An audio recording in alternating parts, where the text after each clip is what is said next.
Hey, this is John Carlos, and I'm really excited to review for you guys the GameStop exclusive Funko Pop of Surtur. Here's a quick look at the box, and now I'm going to take the pop out of the box.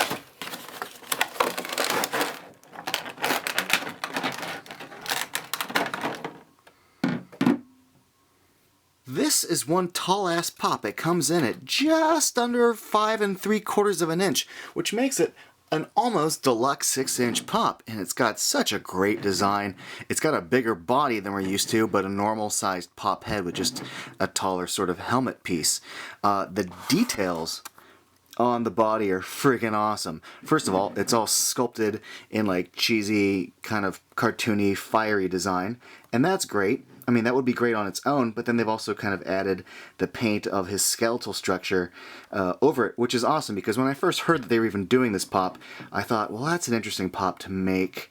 I mean, I get how they would sculpt the fire, but hopefully they wouldn't skip the skeleton some way, and you can't really do the skeleton inside. And then I saw it, I'm like, oh, well, the paint on it's great, it reads well.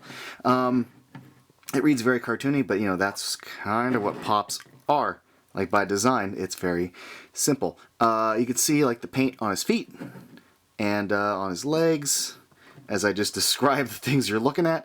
But the work that you see on the arms and going all along the back, it's pretty cool. Again, very kind of cartoony fire designs, but I've shown you plenty of close-up looks at it, including his fiery sword, which is great.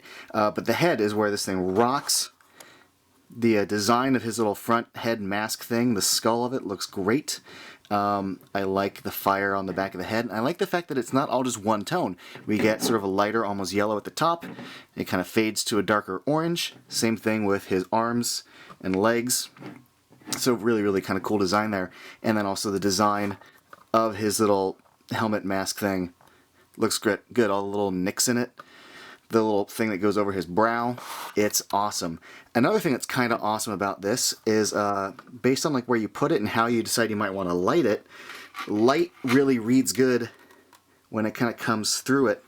You can see how the it enhances like the silhouette of the skeleton. And you can go for a closer look so you guys can see that. I really dig the way, the light reads on this, especially if you like find yourself a little like light base to put it on. I think that this would look really, really cool, and it really gives the effect of fire. So yeah, I love this. I consider myself very lucky that I got it. I was just driving home from work on a whim, and I thought, hey, I wonder if GameStop has any Surturs, because maybe some people pre-ordered it, and they didn't pick up their pre-orders, and they put it on the floor. And sure enough, I walked in, and they literally had one on the shelf. That was lucky. I really dig this. I think it looks great. I didn't get all the other Thor Ragnarok pops, but this one really stood out to me. It's such a great design pop. I had to get this one. I love it. Thanks for watching, everybody. Oh, and before I go, one real quick thing. This little ridge in the top, it's a nice little touch. In the middle of all this fire, there's a little ridge going there. I really dig that. Okay, now I mean it. Thank you, everybody. I really appreciate you watching. And if you want, follow me on Instagram, Facebook, and all that stuff, whatever.